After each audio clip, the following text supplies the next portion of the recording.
Shalom, salam dalam damai sejahtera Tuhan Yesus Kristus untuk rekan-rekan sekalian. Renungan saya pada saat ini berjudul Iman Yefta. Saya membagi renungan ini dalam beberapa bagian. Yang pertama, pengusiran. Terdapat di Hakim-Hakim 11 ayat 1 dan 2. Kita lihat latar belakangnya. Adapun Yefta, orang Gilead itu, adalah seorang pahlawan yang gagah, perkasa, tetapi ia anak seorang perempuan sundal. Ayah Yefta ialah Gilead. Kemudian ayat yang kedua, juga istri Gilead melahirkan anak-anak lelaki baginya. Setelah besar anak-anak istrinya ini, maka mereka mengusir Yefta. Katanya kepadanya, engkau tidak mendapat milik pusaka dalam keluarga kami, sebab engkau anak dari perempuan lain. Kemudian yang kedua, prajurit. Seperti tadi ayat 1, bahwa Yefta adalah seorang pahlawan yang gagah perkasa. Ayat 4 dari Hakim-Hakim 11, ayat 4 dikatakan, beberapa waktu kemudian Bani Amon berperang melawan orang Israel.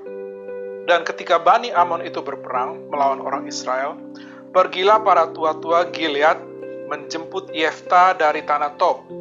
Kata mereka kepada Yefta, mari, jadilah panglima kami, dan biarlah kita berperang melawan Bani Amon. Pada awalnya, Yefta sedikit menolak karena perlakuan tua-tua ini sebelum saat ini. Tetapi ayat 7 mengatakan, tetapi kata Yefta kepada para tua-tua Gilead itu, bukankah kamu sendiri membenci aku dan mengusir aku dari keluargaku? Mengapa kamu datang sekarang kepadaku pada waktu kamu terdesak? Kemudian berkatalah para tua-tua Gilead kepada Yefta, memang kami datang kembali sekarang kepadamu, ikutilah kami dan berperanglah melawan Bani Amon. Maka engkau akan menjadi kepala atas kami, atas seluruh penduduk Gilead. Kata Yefta kepada para tua-tua Gilead, jadi jika kamu membawa aku kembali untuk berperang melawan Bani Amon, dan Tuhan menyerahkan mereka kepadaku, maka akulah yang akan menjadi kepala atas kamu. Kemudian ayat 10, lalu kata para tua-tua Gilead kepada Yefta, demi Tuhan yang mendengarkannya sebagai saksi antara kita, kami akan berbuat seperti katamu itu. Kemudian ada perjanjian. Mungkin karena tergesa-gesa, Yefta bernazar. Ayat 30 dikatakan, lalu bernazarlah Yefta kepada Tuhan, katanya, jika engkau sungguh-sungguh menyerahkan Bani Amon itu ke dalam tanganku, dengarkan nazar ini, maka apa yang keluar dari pintu rumahku untuk menemui aku pada waktu aku kembali dengan selamat dari Bani Amon, itu akan menjadi kepunyaan Tuhan, dan aku akan mempersembahkannya sebagai korban bakaran. Kemudian kita akan melihat nomor 4, percaya.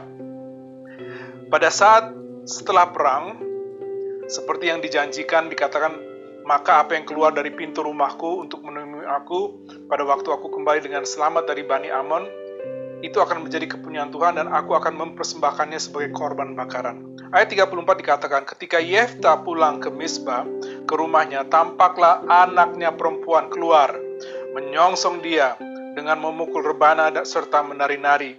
Dialah anaknya yang tunggal, selain dari dia tidak ada anaknya laki-laki atau perempuan. Demi dilihatnya dia, dikoyakannya lah baju sambil berkata, ah anakku, engkau membuat hatiku hancur, luluh, dan engkaulah yang mencelakakan aku. Aku telah membuka mulutku bernazar kepada Tuhan, dan tidak dapat aku mundur. Tetapi jawabnya kepadanya, ini luar biasa, anak perempuan tunggalnya mengatakan, Bapa, jika engkau telah membuka mulutmu bernazar kepada Tuhan, maka perbuatlah kepadaku sesuai dengan nazar yang kau ucapkan itu. Karena Tuhan telah mengadakan bagimu pembalasan terhadap musuhmu, yakni Bani Amon. Lalu katanya kepada ayahnya, hanya izinkan aku melakukan hal ini. Berilah keluasan kepadaku 2 bulan lamanya, supaya aku pergi mengembara ke pegunungan dan menangisi kegadisanku bersama-sama dengan teman-temanku. Jawab Yefta, pergilah. Dan ia membiarkan dia pergi 2 bulan lamanya. Maka pergilah gadis itu bersama-sama dengan teman-temannya menangisi kegadisannya di pegunungan. Setelah lewat 2 bulan itu, kembalilah ia kepada ayahnya, dan ayahnya melakukan kepadanya apa yang telah dinazarkannya itu. Jadi gadis itu tidak pernah kenal laki-laki, dan telah menjadi adat di Israel bahwa dari tahun ke tahun, anak-anak perempuan orang Israel selama 4 hari setahun meratapi anak perempuan Yefta orang Gilead itu. Pertanyaan, ada beberapa pendapat apakah benar Yefta mengorbankan anak perempuannya sesuai dengan nazarnya. Kita ketahui dari membaca kamus bahwa Yefta adalah penyembah Yehova yang sejati. Dan dari Imamat 18:21 dikatakan, jangan kau serahkan seorang dari anak-anakmu untuk dipersembahkan kepada Moloch, supaya jangan engkau melanggar kekudusan nama Allahmu, akulah Tuhan. Kemudian Ulangan 12:31 mengatakan, jangan engkau berbuat seperti itu terhadap Tuhan Allahmu, sebab segala yang menjadi kekejian bagi Tuhan, apa yang dibencinya, itulah yang dilakukan mereka bagi Allah mereka. Bahkan anak-anaknya laki dan anak-anaknya perempuan dibakar mereka dengan api bagi Allah mereka. Kita dapat melihat bahwa Yefta karena imannya sesuai dengan firman Tuhan di perjanjian lama, dia tidak mengorbankan anaknya. Dan imannya itu dinyatakan di Ibrani 11 ayat 32. Dan apakah lagi yang harus aku sebut, sebab aku akan kekurangan waktu apabila aku hendak menceritakan tentang Yefta. Sehingga kita dapat lihat dari ayat 39, setelah lewat kedua bulan itu, kembalilah ia kepada ayahnya, dan ayahnya melakukan kepadanya apa yang telah dinazarkannya itu.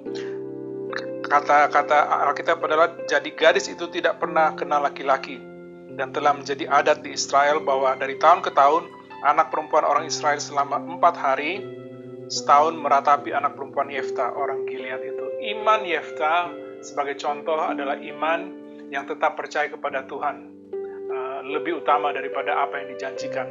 Kiranya Tuhan Yesus memberkati pemberitaan dan penerapan firman-Nya. Haleluya. Amin.